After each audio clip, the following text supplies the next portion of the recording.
O Senhor, Ele trouxe ao meu coração esse tema. Qual é o plano? Né? Eu estava falando com as meninas ali fora que o ano passado eu tinha um plano, um projeto e 1 milhão de coisas, mas eu só entendi o plano esse ano. Olha o tanto de tempo que a gente leva quando a gente não escuta. Amém? Abra suas Bíblias lá em Provérbios 16, 3. E diz assim: consagre ao Senhor tudo o que você faz e os seus planos serão bem-sucedidos. Amém? Senhor, meu Deus e meu Pai, nós entregamos, Senhor, as nossas vidas diante do Teu altar, Senhor. Eu entrego, Senhor, a minha vida diante do Teu altar, Pai. Fala conosco, Pai, não aquilo que nós queremos ouvir, Senhor, mas aquilo que o Senhor tem para falar para nós, Pai. Alcança cada um, alcança cada coração, Pai. É o que nós te pedimos em nome de Jesus. Amém. Glória a Deus. Bom, irmãos, como todos sabem, né? Nós começamos o ano cheios de planos, de projetos, de coisas que a gente quer fazer, né? É como se a gente tivesse sido renovado, né? Ai, ano novo, vida nova. Não é verdade? A gente começa assim, o ano tipo, não, dessa vez vai, eu vou fazer tudo diferente, eu vou tomar decisões corretas, e a gente começa essa empolgação toda. A gente parece crianças, né? Com um brinquedo novo. E quem tem criança em casa sabe que a criança, né, é aquilo. Ah, eu quero, porque eu quero. Aceita tudo que você dá para ela, ela vai aceitar naquele momento. Ela vai achar incrível. Mas e depois? No final, vocês vão entender. Gente, a gente começa com planos. Eu acho que a maioria das pessoas, eu acho que é mundial isso. Quando vira o ano, você já coloca, a primeira coisa que você escreve no seu caderno é assim: vou emagrecer. Gente, todo mundo fala, esse ano eu vou virar fitness. Vou ficar magra, vou emagrecer, eu vou mudar o meu jeito de ser, vou tratar melhor as pessoas, vou sorrir mais, vou deixar de ser sério, não, vou fazer um monte de coisa. A gente planeja assim, um monte de coisa, vou isso, vou aquilo, mas nós esquecemos do mais importante, né? Porque quando vira o ano, muitas pessoas assim, né? Muita gente virou o ano na igreja, virou o ano escutando a palavra, orando, né? E nós começamos o ano com Deus. Só que é engraçado é que nós não fazemos os nossos planos com Ele. A gente só começa o ano com Ele. Tipo, Deus, muito obrigado, Senhor. Apresento diante do seu altar esse ano. Mas quando a gente chega em casa e senta para fazer os planos do ano, dos 12 meses que vão decorrer aí, a gente olha e fala assim, tá bom, deixa eu sentar aqui. Vem cá, amor, vem cá, crianças, vem cá, vamos sentar e vamos conversar. E a gente esquece do mais importante, que é perguntar para Deus, Senhor, qual é o plano? Qual que é o plano do Senhor para a minha vida esse ano? Será que o Senhor tem coisas novas? Ou será que o plano do ano passado ainda está valendo? Será que está dentro da data de validade? A gente esquece disso, de colocar Deus nos nossos planos. E aí, talvez nós esquecemos, ou talvez a gente não coloque Ele por medo, porque estamos com o nosso coração fechado para ouvir a voz do Senhor. Porque, como eu disse, é frustrante você chegar no começo do ano, você planejar um monte de coisa. Você faz uma lista com desejos. Nossa, acho que Deus olha e fala, tá ganancioso, hein? Senhor. Só que a gente fica frustrado, porque os nossos planos não acontecem. E aí, por medo, talvez, ou por insegurança, a gente não chama, não convida Deus, não convida o Espírito Santo no momento que a gente vai escrever ali no nosso caderno, ou na nossa agenda, ou, enfim, onde vocês fizeram os planos. A gente não convida, talvez, por medo e por frustração, né? Ou, tipo, simplesmente, não, depois eu vejo se Deus tem alguma coisa para a minha vida. Porém, a partir do momento que a gente convida Deus para fazer parte dos nossos dias, dos nossos planos, as coisas elas começam a mudar, né? Elas começam, né? Deus, eu chamei Deus, vou chamar Deus hoje. Sentei, comecei a escrever minhas coisas e elas vão começar a mudar. Só que para isso acontecer, para essa mudança dos nossos planos, dos nossos projetos darem certo, nós precisamos ter disciplina. Aí você me pergunta, cara, o que tem a ver uma coisa com a outra? O que tem a ver a disciplina com os planos de Deus? Com os projetos de Deus, com o que eu escrevi? O que tem a ver tudo isso? Eu vou explicar para vocês. Se nós não tivermos disciplina de entender que Deus, Ele não vai fazer amanhã o que você projetou hoje. Deus colocou no meu coração uma coisa muito louca. Ele falou assim, olha, presta atenção, vou te levar ali para mim te explicar o que eu quero dizer. Você está vendo essa casa? Quando você compra um terreno, você compra o terreno vazio, certo? Então, nós temos um plano de fazer uma casa, ok? Eu falei, beleza, Deus, e aí? Então, aí quando você vier amanhã, como que vai estar esse terreno? Vazio. Vai estar no plano. O plano está onde? Dentro da nossa cabeça. Aí, nós começamos a orar, pedir direção para Deus e colocamos o plano no papel.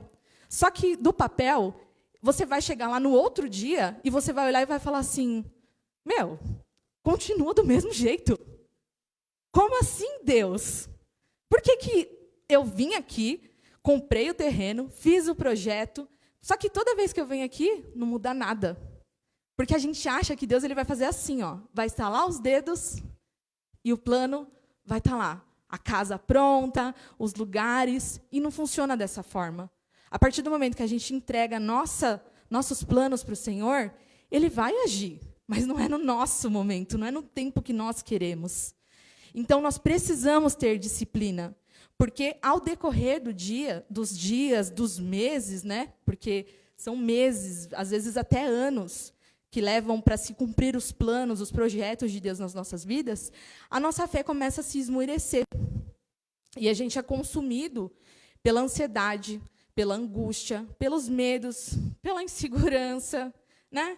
E todo mundo, eu acho, que passa por isso. Quando você tem tanto desejo, quando você entrega nas mãos do Senhor, que você entende que a vontade de Deus é a melhor para a sua vida, e você entrega na mão dele, o seu coração arde, o seu coração queima, e você fala, não, agora vai dar certo, porque eu estou fazendo do jeito certo, eu estou fazendo da maneira que Deus pediu, é do jeito que Ele falou, pus aqui, entreguei na mão dele e vou esperar.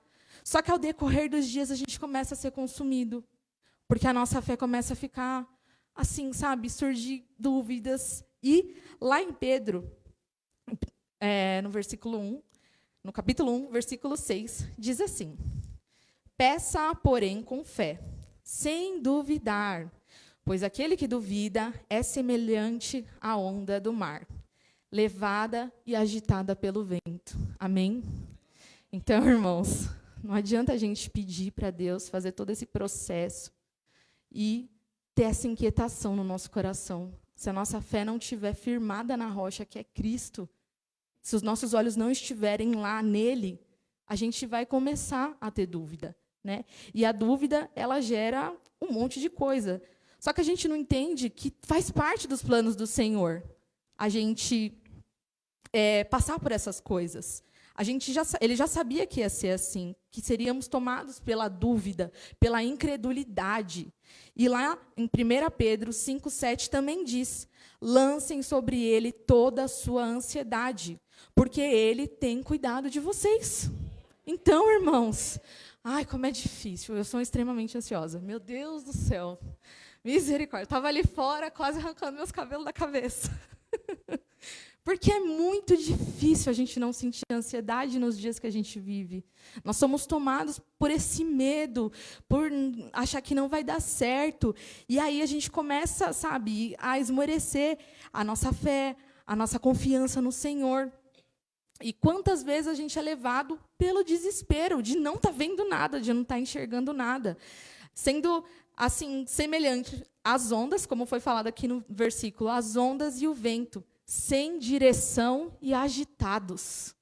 Nós passamos por coisas que a gente fica tão cego pelo medo, pela angústia, pela ansiedade, que nós ficamos sem direção. A gente para de olhar para o alvo, que é Cristo, e começamos a olhar para os lados. E aí a gente começa a se agitar, e agora que eu vou fazer? E agora, e agora, e agora? Só que Deus está ali, ó. Eu continuo no mesmo lugar. O plano continua sendo o mesmo. Quem muda somos nós, não é Deus. Entenda isso, irmãos. E aí a gente começa a vir com aqueles pensamentos na nossa mente. Como será que... Como pensamentos como? Desculpa. Será que foi Deus que falou? Quem nunca falou isso? Ai, será que foi Deus que falou comigo mesmo? Sei não, viu? Acho que não foi Deus. Aí tem uns irmãos que falam assim, eu orei e Deus me deu essa estratégia. Por que que não está dando certo? Por que será que não está dando certo? Olha a dúvida entrando. Olha, você duvidando de Deus. Como pode você duvidar de Deus? Por que que está demorando tanto? Eu acho que é o clássico da gente. Meu Deus do céu. Gente, é clássico. Eu mesma, assim, por isso que eu estou falando para vocês, levou 1 ano para mim aprender. Hoje que eu entendi o plano certo. Por que está demorando tanto? Nós somos tomados por isso. Nós mesmos sabotamos os planos do Senhor nas nossas vidas. Com a dúvida e com a murmuração, a reclamação, a falação, olhando para lá, olhando para cá e vendo todo mundo. Ai, todo mundo, tem fulano, está acontecendo isso. Mas por que com ciclano deu certo e comigo não deu? A dúvida e a murmuração. Só que lá em Êxodo 15, 24, diz assim, e o povo começou a reclamar a Moisés, dizendo, que beberemos? A murmuração, irmãos, ela limita o poder de Deus nas nossas vidas. Infelizmente. É tão difícil a gente passar um dia sem reclamar. Eu mesmo, hoje, eu falei para o meu esposo, falei, meu filho, hoje você tirou o dia para reclamar. Meu Deus, a gente acordou e ele já começou a reclamar de uma coisa. Só que nós somos tão seres humanos, tão assim, não sei se eu posso usar essa palavra hipócritas, digamos assim, né? Que a gente fala, não, eu não estou reclamando, eu estou fazendo um comentário. Isso não é uma reclamação, isso é só uma observação da situação que está acontecendo comigo, Deus. Olha como pode, nós somos extremamente... Aí Deus acha que olha lá de cima e fala, hein? Não é reclamação, não? Não é reclamação, gente.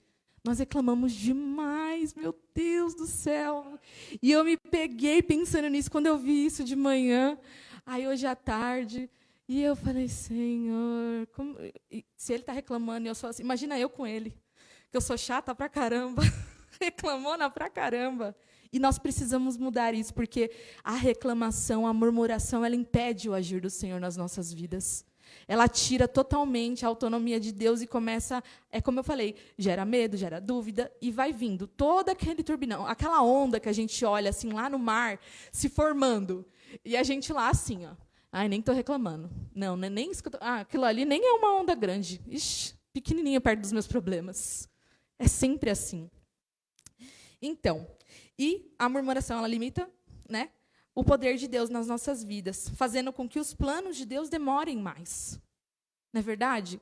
A gente, às vezes, gostaria de que acontecesse as coisas numa rapidez assim que nem sei se seria possível. É como eu disse, o exemplo da casa... foi uma coisa muito... consegui abrir muito os meus olhos. Porque eu olhei e falei assim, realmente, mesmo que você feche a obra com uma empreiteira, alguma coisa assim, você sempre vai lá na obra e você não vai chegar lá e a sua casa vai estar pronta. Então, por que os planos de Deus... E isso porque assim, a gente chama a empreiteira e fica lá, fala, conversa, o mestre de obras vai, faz tudo, e a gente fica só observando, né? Sem reclamar às vezes, né? Sem reclamar às vezes. Mas imagina os planos de Deus. Lá, o povo do deserto ficou no deserto por 40 anos, por conta da sua murmuração. Eram apenas 40 dias, gente. Imagina. Moisés teve todo aquele trabalho de tirar aquele povo do deserto, da escravidão, levou para o deserto e o povo não parava de reclamar. Deus, ele abriu o mar, ele fez cair pão do céu, fez sair água da rocha, fez o vento soprar forte e levar codornizes até eles. E, mesmo assim, o povo continuava reclamando. É o que eu falei, gente, hoje de manhã foi um exemplo. Eu falei, meu Deus, não entendo, você faz. E a pessoa continua reclamando. Como que a gente é com Deus, hein? Como que a gente tem se assim, comportado diante no nosso comportamento, como tem sido diante de Deus? Você tem sido aquela pessoa que reclama, e Deus ele continua fazendo? Ou você tem assim esperado e está tudo bem. Gente, a gente precisa entender que Deus, ele não trabalha na dúvida e nem na reclamação, no medo, na insegurança, né? Nós não podemos ter medo de se submeter à vontade de Deus. Por isso que é extremamente importante que vocês entendam isso. Que se você escrever num papel, para muitas pessoas incrédulas, é só um papel. Mas ali, muitas vezes, estão depositados os sonhos do Senhor para a sua vida. Quando a gente ora, escuta a voz de Deus, e a gente se deixa ser levado pela presença dEle, e ser conduzido, e se submeter à vontade de Deus nas nossas vidas, aí é diferente. Então, não pode ter dúvida. Lá em Mateus 14, 30, 31, diz assim: mas quando reparou no vento, com medo e começando... Peraí, gente, desculpa. Mas quando reparou no vento, ficou com medo e, começando a afundar, gritou: Senhor, salva-me! Imediatamente, Jesus estendeu a mão e segurou e disse: homem de pouca fé, por que duvidaste? Irmãos, se há dúvida hoje no seu coração sobre os planos do Senhor na sua vida, ela tem que cair por terra. Em nome de Jesus. Não pode acontecer isso. O Senhor, ele não trabalha na dúvida. Se existe dúvida, a gente acaba afastando a presença do Senhor das nossas vidas. O Espírito Santo, ele está lá do mesmo jeito, como eu falei, ele permanece do mesmo jeito. Quando nós convidamos Deus para planejar a nossa vida, tipo, para fazer parte dos nossos dias, é como você, digamos assim, que entregar, né, o seu melhor, a sua única coisa ali para alguém, digamos assim. E aqui eu pus exemplo como como uma coisa que todo mundo gosta de fazer, que é comer. Eu amo comer.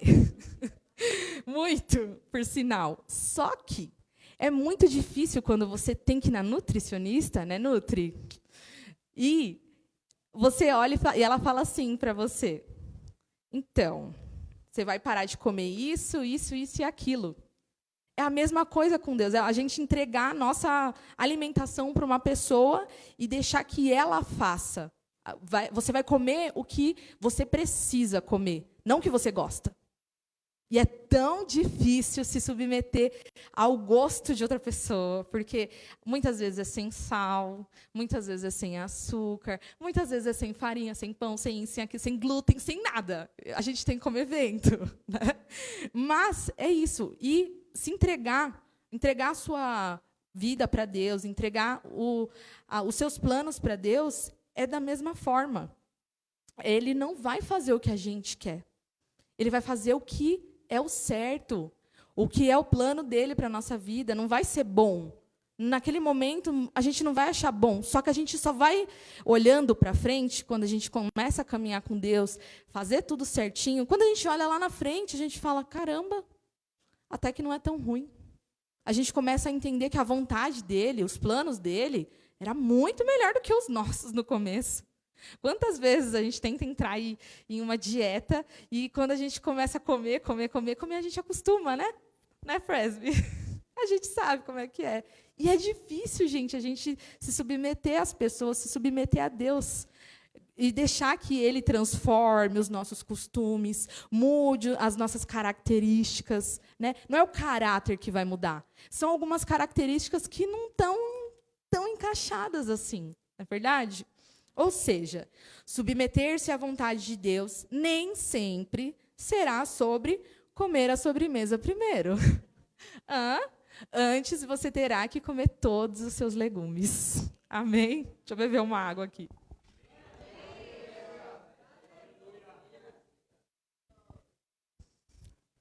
E o que eu quero dizer com isso é que, muitas vezes, nós não queremos chamar Deus para planejar os nossos dias, porque a gente sabe que a vontade de Deus não é igual à nossa. O nosso coração, ele é enganoso, muito enganoso, não é verdade? Porque o nosso coração, às vezes, está em outro lugar. E então, se a gente deixar Deus de lado, ou mesmo como foi dito lá no começo, parecendo crianças, né? com brinquedo novo, que só tem graça na hora, depois já não é tão legal. Às vezes a gente deixa os planos de Deus rolando lá, taca a fé lá em cima, e como eu falei, a gente começa a capengar, esmorecer, e aí a fé começa a... Aí você olha assim e fala, nossa, nem é tão legal assim. No começo do ano estava mais divertido. Não é verdade? Cansa, né? E aí, a gente começa a desenvolver a síndrome do doutor estranho. Gente, a síndrome do doutor estranho. A gente começa a ir até Deus e querer barganhar. Tipo doutor estranho com Dormammu. Eu vim barganhar. Não é verdade? E quantas vezes nós não fazemos isso com Deus? Barganha. Ai, Deus, se o Senhor fizer isso amanhã, sabe, eu posso mudar de ideia e fazer aquilo. Mas se o Senhor fizer, se eu for assim, de repente, por esse caminho aqui que está mais fácil, aí eu faço isso. A gente quer ficar fazendo troca com Deus. Porém, a gente não entende que Deus não é um Deus de barganha. Ele não vai mudar, ele não vai assim ceder aos nossos desejos. Nós somos inconsequentes e saímos da vontade de Deus. A verdade é essa. E aí a gente faz conforme a nossa própria vontade.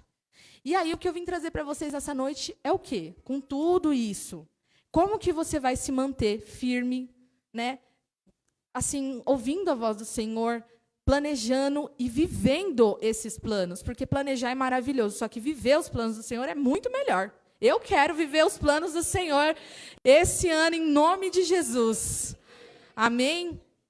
Então, irmãos, a primeira coisa que nós precisamos ter para a gente viver os planos do Senhor nas nossas vidas é orar todos os dias. Lá em 1 Tessalonicenses 5,17 diz, orem continuamente. Não adianta, gente. Para ter um relacionamento com Deus, é orar. A oração não tem outro segredo. Não existe outro segredo. O Espírito Santo está pronto, aposto. Às vezes ele está ali, só esperando você falar, eu estou aqui, Senhor, eu estou pronto. Fala comigo. E a gente não fala nada. A gente fica emburrado, a gente fica com raiva, a gente fica de todas as formas possíveis, menos assim disponível para o Espírito Santo. E a oração, ela nos aproxima, nos gera confiança, nos deixa mais forte para enfrentar as batalhas, os dias maus. E como que você vai orar todos os dias? Como que você vai manter esse relacionamento com Deus? Quando você acorda, você tem que mentalizar isso e começar a praticar. Eu acordei 5h30. Eu vou acordar 5h20 todos os dias, Deus. E vou começar a orar 10 minutos. Só que desses 10 minutos, meu celular vai despertar às 5h30, certo? Olha as coisas, como é que funciona o relógio. E aí meu celular vai despertar e eu vou ter que levantar. Só que eu já estou numa ligação com Deus. Então, eu vou levantar, vou tomar banho, e aí eu vou falar, nossa, Deus, eu tenho isso para fazer. E aí eu vou tomar banho, do banho eu vou tomar café, e eu vou continuar conversando com o Senhor. Eu vou continuar falando, e no meu serviço, e voltando para casa, e vindo para a igreja. E quando você perceber, você falou com Deus o dia inteiro. Você não precisa mais nada, porque tudo o que aconteceu, o Espírito Santo estava ciente. Tudo que aconteceu no seu dia, o Espírito Santo estava do seu lado. Ele te deu paciência, ele te deu sabedoria, ele te deu direção. Então, muitas vezes, nós precisamos entender que a falha, né, do nosso plano perfeito não acontecer é a falta de oração. Amém? Agradeça mesmo que você não esteja vendo absolutamente nada na sua frente. Não seja pessimista e saiba esperar. Ah, meu Deus! Então, né? Me ministra, Senhor. Amém. Gente, Senhor, só Jesus na causa, né? Lá em Colossenses 4:2 diz, dediquem-se à oração, estejam alertas e sejam agradecidos, irmãos. É a mesma coisa, parece que o primeiro liga com o segundo e o segundo liga com o terceiro e assim vai. Gente, ser agradecido ao Senhor, ser agradecido pelo seu dia. É como eu falei, quando você acorda, a primeira coisa que eu faço quando eu acordo é, Senhor, muito obrigado por esse dia. Muito obrigado porque eu acordei. E eu já começo a agradecer, eu não falo nada. Eu falo, Senhor, muito obrigado pela tua presença. Senhor, muito obrigado porque eu estou aqui. Senhor, muito obrigado pelos meus filhos, pela minha casa. E eu já começo a agradecer ao Senhor. E isso já começa a esquentar o meu coração, e já começa a falar com Deus, e já começa a dizer para Ele, Senhor isso, Senhor aquilo, está acontecendo isso, está acontecendo aquilo. Quantas vezes a gente fica nessa, né? Aí a gente esquece, né, de agradecer, mas a partir de hoje, faça isso. Comece o seu dia orando, em primeiro lugar. Em segundo lugar, agradecendo ao Senhor, que você vai ver as coisas sendo diferentes na sua vida. Mantenha a sua fé sempre intacta. Tá difícil, eu sei que é difícil a gente manter a nossa fé nos dias que a gente vive hoje. Mas se você não manter a sua fé, você vai ser igual Pedro. Você vai afundar. No começo, Pedro falou, Jesus, se é você mesmo, me faz ir até você. E ele começou a andar nas águas, eu fico imaginando essa cena. Eu estava lá fazendo a palavra e eu comecei a imaginar, meu Deus, andar nas águas, como é possível isso? Imagina a fé desse homem, meu Deus, para acreditar que ele ia conseguir chegar até lá. E às vezes a gente é assim, Jesus ele chama a gente, fala, vem aqui, que eu estou aqui, ó. Eu continuo no mesmo lugar. E a gente começa a ir, só que aí começa a bater a dúvida, o medo, a insegurança, tudo isso, e faz a nossa fé fazer o quê? Afundar. Então, mantenha a sua fé, porque senão você vai afundar. 4, não tenha medo. Foi Deus que fez o plano. Ele calculou cada passo. Ele sabe onde está cada pedra no nosso caminho. Não é verdade? O Senhor, Ele calculou tudo. Para onde você vai, aonde você pode cair, aonde que vai te machucar, quem vai te machucar. Só que é aquilo, gente, volta lá para o começo. A partir do momento que nós estamos preparados com a oração em dia, a nossa fé não está sendo abalada. O Espírito Santo está andando conosco. Se você cair e ralar o seu joelho, você vai ter a melhor pessoa do mundo para ir lá e te dar um beijo, para limpar o seu machucado, para tirar aquela sujeira, te levantar e falar, vamos permanecer firmes. Amém? Então, irmãos, não tenha medo. Andar com Jesus é isso. É não ter medo, é não ter dúvida, é nada. Gente, eu imagino os discípulos de Jesus, os apóstolos. Eu falo, gente, esse povo todo andando com ameaça de morte, com ameaça disso, com ameaça daquilo. E a gente hoje, tá chovendo, não vou no culto. Olha o medo, né? Que coisa. Então, 5. Não pare no meio do caminho. Não desista só porque está difícil. Confie em Deus, irmãos. Ele é o provedor, Ele é o Criador, Ele é tudo. Ele é o meio, Ele é o começo, Ele é o fim. Ele é tudo nas nossas vidas. Então, se você desistir porque está difícil, porque está doendo, gente, você vai voltar para a mesma coisa. Como eu falei, você vai voltar para o outro ano. Aí, no outro ano, você vai começar o ano empolgado. Não, desse ano eu vou fazer diferente. E quantos anos nós não fazemos a mesma coisa, não é, gente? Todo ano é a mesma coisa. Esse ano eu vou fazer diferente, mas aí a gente segue o mesmo projeto e acontece a mesma coisa. Não seja essa pessoa. Faça a diferença na sua vida hoje. Amém? E, por fim, entenda. Ele é o plano perfeito. Não existe outro plano. Jesus, o plano perfeito. Lá em Provérbios 16:9 diz, em seu coração o homem planeja os seus caminhos, mas o Senhor determina os seus passos. Ano dos passos apostólicos, irmãos. Deixa o Senhor conduzir. Deixa que o Senhor que vai fazer. Deixa o Senhor entrar na sua vida. Deixa Ele mudar a sua história. Não vá você achando que vai desembestar com os seus passos, porque a gente só vai cair, vai se machucar, vai se frustrar. Não existe plano melhor que os planos de Deus. Jesus, Ele é o plano perfeito. Se o plano não for Jesus, não vai dar certo. Amém? Se coloque de pé. Eu coloquei ali uma hashtag. Segue o plano. Ele é o plano perfeito. Jesus, o plano perfeito. Amém?